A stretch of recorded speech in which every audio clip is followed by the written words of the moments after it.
Hello students, आज हम introduction to trigonometry class 10th का एक टॉपिक देखने वाले हैं। इसमें मैं आपको बेसिक कुछ फॉर्मूला और कुछ रूल्स आपको बताऊंगी जो आने वाले चैप्टर में आपके लिए यूजफुल रहेंगे। तो बेसिकली ट्रिग्नोमेट्री होते क्या है? Trigonometry is the study of sides and angles of a right angle triangle. किसी भी राइट एंगल ट्राइंगल के साइड और एंगल से रिलेटेड स्टडी ही ट्रिग्नोमेट्री होती है। ट्रिग्नोमेट्री हम किस में देखते हैं? 9th में भी हमने ऑलरेडी इसके रिलेटेड कुछ टॉपिक पढ़े हैं, जानते हैं। तो ट्रिग्नोमेट्री के लिए कंपलसरी होता है कि जो ट्राइंगल हम लें उसमें एक एंगल 90 डिग्री का हो, राइट एंगल हो। सपोज मैं इस ट्राइंगल का नाम देती हूँ ए बी सी, ठीक है। तो इसमें जो एंगल है ए, इसे मैं थीटा से डिनोट करती हूँ। मतलब मैं इस थीटा के अकॉर्डिंग ही आपको फॉर्मूलाज डिराइव करना, इससे रिलेटेड कुछ फॉर्मूलाज सब कुछ बताऊंगी, ठीक है। अब मैं आपको समझाऊंगी कि ट्रिग्नोमेट्री में सबसे बड़ी मिस्टेक करते क्या है स्टूडेंट्स, क्या प्रॉब्लम आती है इनसे जब ये फॉर्मूला क्वेश्चन सॉल्व करते हैं। तो इसमें प्रॉब्लम ये आती है कि जब एंगल यहाँ पे है तो जनरली हम जानते हैं कि परपेंडिकुलर है, ये बेस है, ये हाइपोटेनियस है। लेकिन अगर एंगल यहाँ हो जाए तब क्या होता है, कैसे हम जानेंगे कि क्या परपेंडिकुलर है, क्या बेस है, क्या हाइपोटेनियस है? तो ध्यान रखिए, जिस भी एंगल के लिए आप इस क्वेश्चन को या फॉर्मूलाज डिराइव करने वाले हैं, उस एंगल की जस्ट अपोजिट साइड, इस एंगल की जस्ट अपोजिट साइड को मैं परपेंडिकुलर दूंगी।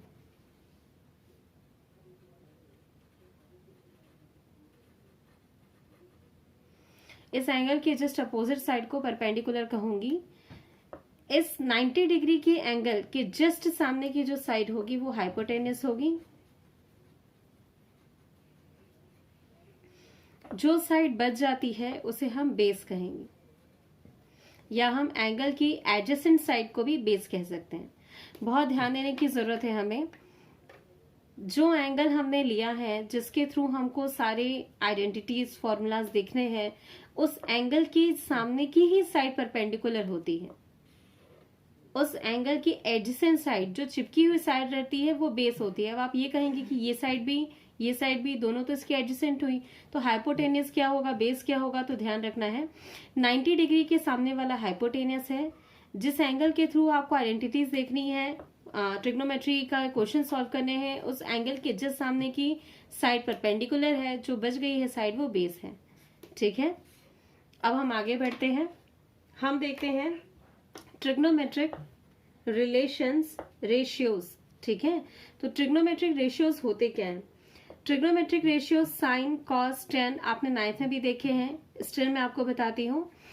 Sign theta, cos theta, tan theta, cosec, sec, cot, ये सारे ट्रिग्नोमेट्रिक रेशियोज होते हैं। ये रेशियोज किसी भी trigonometric triangle means right angle triangle के साइड के रेशियोज से बेस्ड होते हैं, ठीक है।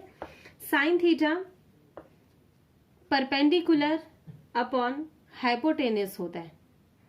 अगर मैं यहाँ परपेंडिकुलर देखूं तो वो बीसी है, और अगर हाइपोटेनियस देखूं तो वो एसी है, ठीक है। Cos theta base upon hypotenuse होता है। यहाँ पे बेस ए बी है और हाइपोटेनियस एसी है। साइन कॉस टेन थीटा क्या होता है?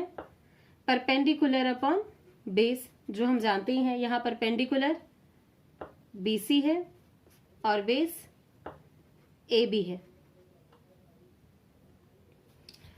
उसके बाद कोसेक थीटा साइन थीटा का जस्ट अपोजिट होता है। Sine theta perpendicular upon hypotenuse है, तो cosec theta hypotenuse upon perpendicular होगा। कॉस थीटा का जस्ट अपोजिट सेक थीटा होता है। अगर cos theta base upon hypotenuse है तो sec theta hypotenuse upon base होगा। टेन थीटा का जस्ट अपोजिट कॉट थीटा होता है।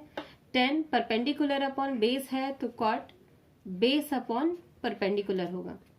तो ऑब्वियस सी बात है, जो साइड्स हमने देखी हैं वो सारी चेंज होगी। देखते हैं, हाइपोटेनियस यहाँ पे एसी है तो एसी मैंने यहाँ लिखा, और परपेंडिकुलर यहाँ पे बीसी है तो यहाँ पे मैंने बीसी लिखा।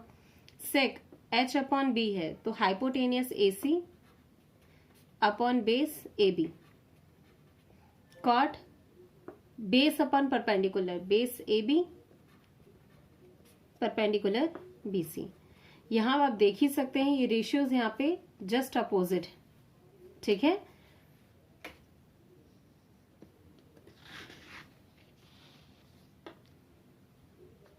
इसके बाद हम इनके बीच में रिलेशन देखेंगे, इनके बीच में रिलेशंस कैसे रहते हैं, ठीक है।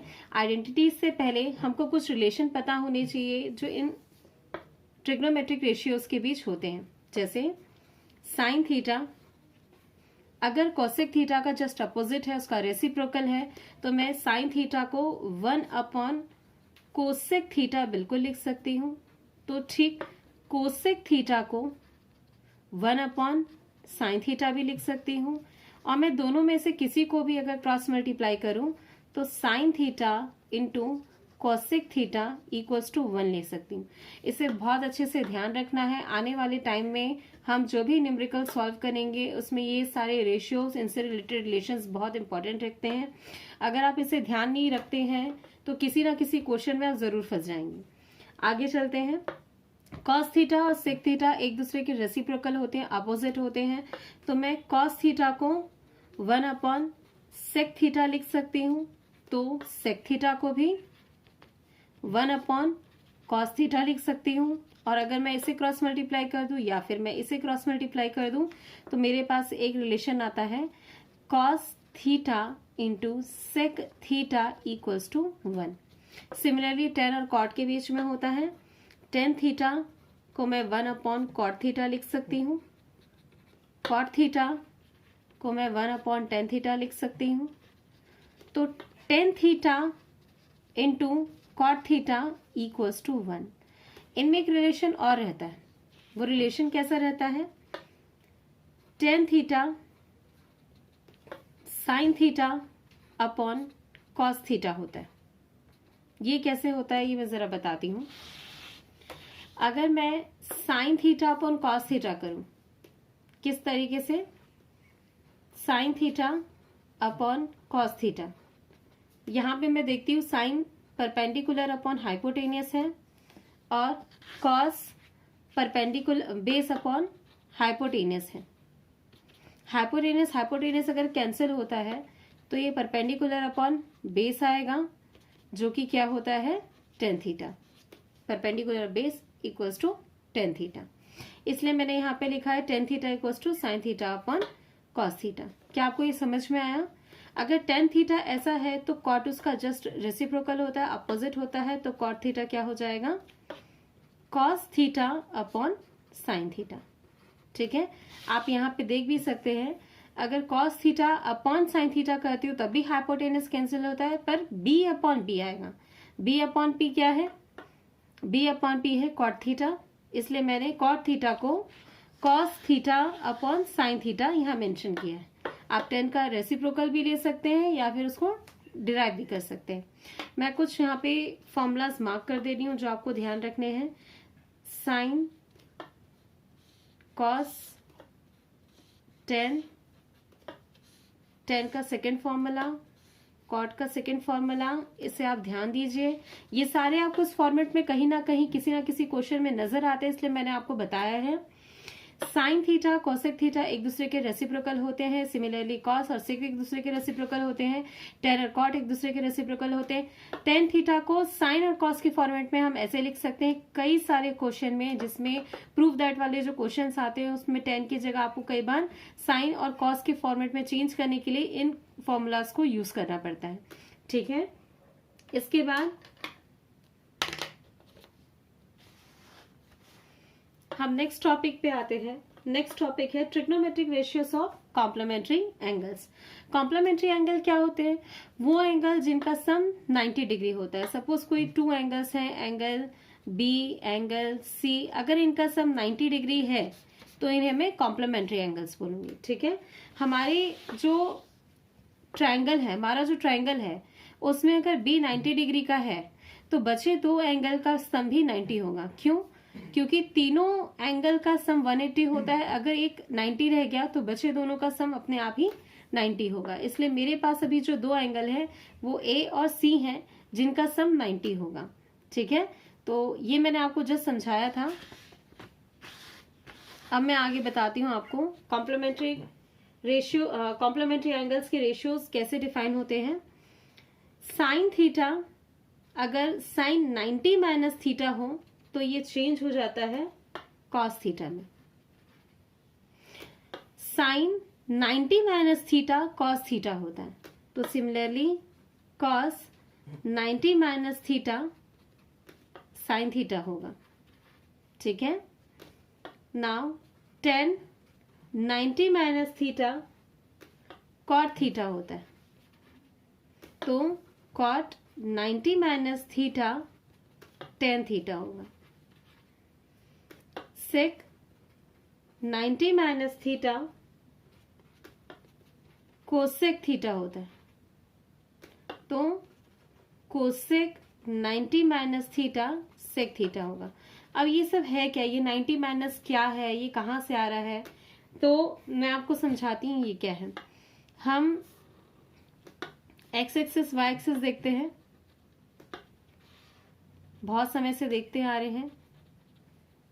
ठीक है, ये एक्स एक्सिस है, ये वाई एक्सिस है। डिग्रीज की अगर हम बात करें तो ये 0 है, यहाँ पे 90 डिग्री होता है, ये 180 होता है, ये 270 होता है, और जब मैं ये पूरा राउंड करके आ जाऊं तो यही 0 डिग्री जो होती है वो 360 डिग्री होती है। तो 90 माइनस थीटा का मतलब होता है वो एंगल जो इस जगह एग्जिस्ट करता है, फर्स्ट क्वाड्रेंट में थीटा यहाँ एग्जिस्ट करता है। फर्स्ट क्वाड्रेंट का ही थीटा 90 माइनस थीटा या 0 प्लस थीटा यहाँ पे फर्स्ट क्वाड्रेंट में आता है। हम जो भी कॉम्प्लीमेंट्री एंगल्स ले रहे हैं ट्रिग्नोमेट्रिक रेशियोज को बताने के लिए, वो सारे फर्स्ट क्वाड्रेंट के लिए ले रहे हैं। इन फ्यूचर जब आप 11th 12th की स्टडी करेंगे तो आप सेकेंड, थर्ड, फोर्थ इन सारे क्वाड्रेंट पे based 90, 180, 270, 360 based complementary relations between these ratios बिल्कुल आप देखेंगे। ठीक है, फिलहाल मैं आपको इतना बता सकती हूँ, साइन और कॉस एक दूसरे से इंटरचेंज होते हैं जब वो 90 से माइनस होके फर्स्ट क्वाड्रेंट में आते हैं। टेन और कॉट एक दूसरे से इंटरचेंज होते हैं, वो फर्स्ट क्वाड्रेंट में आने के लिए 90 से माइनस होके। सिमिलरली सेक और कॉसेक एक दूसरे से इंटरचेंज होते हैं। ठीक है, अब अपन देखेंगे ट्रिग्नोमेट्रिक आइडेंटिटीज ये क्या होती हैं, इसके बारे में बताती हूँ। सबसे पहली ट्रिग्नोमेट्रिक आइडेंटिटी होती है sine square theta plus cos square theta equals to 1। Second होती है 1 plus tan square theta equals to sec square theta. Third होती है 1 plus cot square theta equals to cosec square theta. Identities आप अभी से mind में बिल्कुल set करके रखिए, क्योंकि ये 10th में आपको हेल्प करेगी, 11th 12th में करेगी, आपके कॉम्पिटिटिव एग्जाम में आपको हेल्प करेगी, कॉलेज में तो बहुत ही हेल्प करेगी। तो आइडेंटिटीज सिर्फ ये 3 ही नहीं होती, ये किसी भी फॉर्मेट में आ जाती है, हम कंफ्यूज हो जाते हैं अब करेंगे कैसे। आपको बिल्कुल इस तरीके से ये नजर नहीं आएगी sign square theta plus cos square theta आपको मिल गया, आप सीधा 1 पुट कर दिए, ऐसा नहीं होगा। बच्चे ज्यादातर मिस्टेक क्या करते हैं, दिमाग में से रखते हैं और आ कुछ और जाता है और वो पुट नहीं कर पाते हैं, और जबकि ये बहुत इजी रहती है दिमाग में रखने के लिए। कुछ नहीं, हम इसे ट्रांसफर करते जाते हैं और फॉर्मूला बनाते जाते हैं। जैसे इसका नेक्स्ट क्या हम ले सकते हैं, sine square theta equals to 1 minus cos square theta. कुछ नहीं किया, कॉस वहां चला गया। नेक्स्ट हम क्या ले सकते हैं, cos square theta equals to 1 minus sine square theta. इसमें भी कुछ नहीं हुआ, मैंने साइन को उधर ट्रांसफर कर दिया तो ये जाके माइनस हो गया, तो cos square theta equals to 1 minus sine square theta. अब आपको नजर क्या आता है, आपको कहीं नजर आएगा 1 माइनस कॉस स्क्वायर थीटा, आप परेशान हो जाएंगे, उसकी वैल्यू पुट नहीं कर पाएंगे। तो ध्यान में रखना है, सिर्फ ये आइडेंटिटी ही नहीं है, ये तो बेसिक है, आप इससे रिलेट कर करके इनको भी ध्यान रखेंगे। कहीं भी कैसी भी सिचुएशन आई आपको ध्यान रखना है कि हाँ इसका वैल्यू ये होगा, इसका वैल्यू ये होगा। और मैंने इसे सेपरेट क्यों किया है, क्यों मैंने इसे सेपरेट किया है, इसकी बहुत बड़ी वजह है। इसमें थीटा की जो वैल्यू है वो 0 और 90 के बीच होनी चाहिए और इसके इक्वल भी हो सकती है। क्यों हो सकती है? आप ऑलरेडी टेबल के बारे में जानते हैं, 0 to 90 डिग्री आपने देख रखा है, टेबल स्टडी 9th में भी किया हुआ है। इसका जो लिंक है हमने अपने आई सेक्शन में दे रखा है, उसे आप जाके स्टडी जरूर कर लें।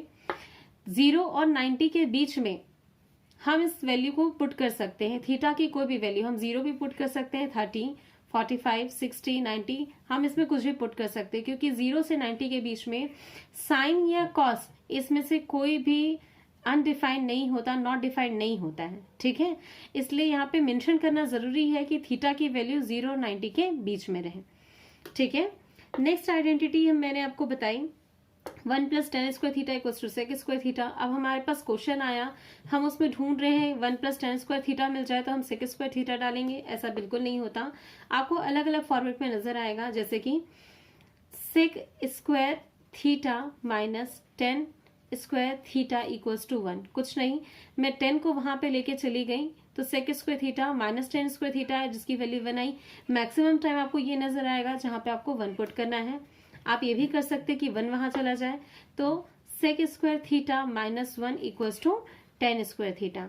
इसका बिल्कुल ध्यान रखिए, जैसा दिखता है आइडेंटिटी में बिल्कुल वैसा नहीं आता। ये एक दूसरे को ट्रांसफर करके वैल्यूज नजर आती हैं और हम पुट नहीं कर पाते क्योंकि हमें ध्यान ही नहीं रहता है, हमने देखा कुछ और होता है और आ कुछ और जाता है। अब इसमें थीटा की वैल्यू कैसी होनी चाहिए? मैंने जो थीटा लिया है मैं बहुत सोच समझ के उसकी वैल्यू को लूंगी कि वो 90, 0 और 90 के बीच में कैसा होना चाहिए। मैं सबसे पहले लेफ्ट साइड में जो tan थीटा है उसके बारे में सोचूंगी कि वो कहाँ पे नॉट डिफाइंड है, अनडिफाइंड है। 0, 30, 45, 60 ये सब में डिफाइंड है। कहाँ पे ये नॉट डिफाइंड हो जाता है? 90।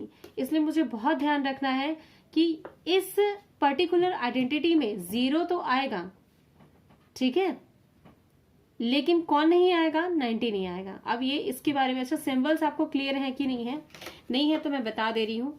इस सिंबल का मतलब होता है लेस देन और equals to, greater than equals to. इस पर्टिकुलर लाइन में ये क्या कहना चाहता है कि थीटा इक्वल यहाँ पे दिख रहा है तो वो 0 हो सकता है। थीटा इसका देख रहे हैं फेस इस तरफ ओपन है, इस तरफ क्लोज है, मतलब थीटा 0 से बड़ा होना चाहिए और यहाँ पे ये ओपन है, ये क्लोज है, मतलब थीटा 90 से छोटा होना चाहिए। थीटा की वैल्यू 0 90 के बीच में होनी चाहिए, 0 से ज्यादा और 90 से कम, या दोनों भी हो सकती है क्योंकि मैंने नीचे इक्वल रखा है, ठीक है। लेकिन यहाँ प्रॉब्लम क्या आ गई? यहाँ प्रॉब्लम आ गई कि मैं 10 जो है वो 90 में नॉट डिफाइन हो जाता है, इसलिए थीटा 0 हो सकता है, ये उससे बड़ा हो सकता है, 90 से छोटा हो सकता है, पर मैंने यहाँ पे इक्वल नहीं लगाया, ये 90 नहीं हो सकता। अगर ये 90 हो जाएगा तो ये नॉट डिफाइंड हो जाएगा और नॉट डिफाइंड से कोई भी इक्वेशन हम सॉल्व नहीं कर पाएंगे, ठीक है। अब हम आगे आते हैं थर्ड आइडेंटिटी में। थर्ड आइडेंटिटी हमारी क्या है? 1 + cot square theta equals to cosec square theta. ये हमको ऐसे नजर नहीं आती, कई बार क्वेश्चन में अलग नजर आती है। अगर मैं कॉट को उधर ट्रांसफर करती हूँ तो ये cosec square theta minus cot square theta equals to 1 नजर आता है। कई बार हम क्वेश्चन सॉल्व करते जाते लास्ट में हमको cosec square theta minus cot square theta नजर आता है और हमारे जो प्रूव करना रहता है वहां 1 रहता है, बच्चे वहीं छोड़कर आ जाते हैं कि मैम वहां तो आया ही नहीं। तो हम क्या करेंगे, इन सब आइडेंटिटीज को ट्रांसफर कर करके ध्यान रखेंगे कि किस किस फॉर्मेट में नजर आ सकती हैं। Cosec theta minus cot theta equals to 1, ये वहां गया तो ये हमने यहाँ पे लिख लिया 1। अब अगर मैं 1 को वहां सेंड करती हूँ तो cosec square theta minus 1 equals to क्या आ सकता है यहाँ पे? Cot square theta. किसी भी फॉर्मेट में नजर आए ध्यान रखना, फॉर्मूला जरूर लिखें। कई टीचर्स क्या करते हैं, सिर्फ 3 आइडेंटिटीज को मेंशन कर देते हैं, उसके आगे उसको कैसे चेंज कर सकते हैं ये नहीं बताते, बच्चों को कहते हैं ऐसे ही कर लेना। लेकिन बहुत जरूरी है स्टूडेंट्स के लिए भी कि वो उसे ट्रांसफर करके ही याद रखें, क्योंकि क्वेश्चन में आता है आप इंस्टेंट दिमाग नहीं लगा पाते, ध्यान नहीं रख पाते, क्वेश्चन डिराइव करते करते पसीने छूट जाते हैं लेकिन वो सॉल्व नहीं होता। अब यहाँ पे थीटा इसकी रेंज क्या होनी चाहिए, 90 के बीच में क्यों होना चाहिए? तो ये 0 90 के बीच में किस तरीके से लिया जाएगा मैं आपको बताती हूँ। लेफ्ट साइड को मैंने देखा, यहाँ मुझे कॉट नजर आता है। कॉट ये कहाँ नॉट डिफाइंड होता है? कॉट 0 की वैल्यू नॉट डिफाइंड होती है, इसलिए मैं इसे जरूर मेंशन करूंगी कि थीटा की वैल्यू 0 90 के बीच में सब रहे, लेकिन बस इंक्लूड 90 रहे। जीरो इंक्लूड मत रहे। अगर जीरो इंक्लूड हो जाता है तो ये नॉट डिफाइंड हो जाएगा, ये पूरा का पूरा डेटा जो है नॉट डिफाइंड के थ्रू चलेगा, जो कि पॉसिबल नहीं है। ठीक है, अब इसको बहुत ध्यान से देखना है। साइन कॉस की जो आइडेंटिटी रहती है, साइन कॉस की आइडेंटिटी 0 और 90 डिग्री दोनों में सेट रहती है, उनके बीच की सारी वैल्यू के लिए भी चलती है। टेन और सेक की जो आइडेंटिटी रहती है, इसमें 0 तो चल जाता है पर 90 नहीं चलेगा, इनके बीच का सब कुछ चल जाएगा डिग्री। ठीक है, कॉट और कोसेक की जो आइडेंटिटी रहती है वो 0 और 90 के बीच में सब चल जाएगा, 90 भी चल जाएगा पर 0 नहीं चलना चाहिए। इस चीज का आपको ध्यान जरूर रखना है, ये कहीं ना कहीं किसी ना किसी क्वेश्चन में आपको फंसा देता है। ठीक है, तो इस चीज को आप जरूर ध्यान रखिएगा, ये आप बिल्कुल ध्यान रख सकते हैं अगर आपको टेबल याद हो। ठीक है, अब हम आगे देखते हैं।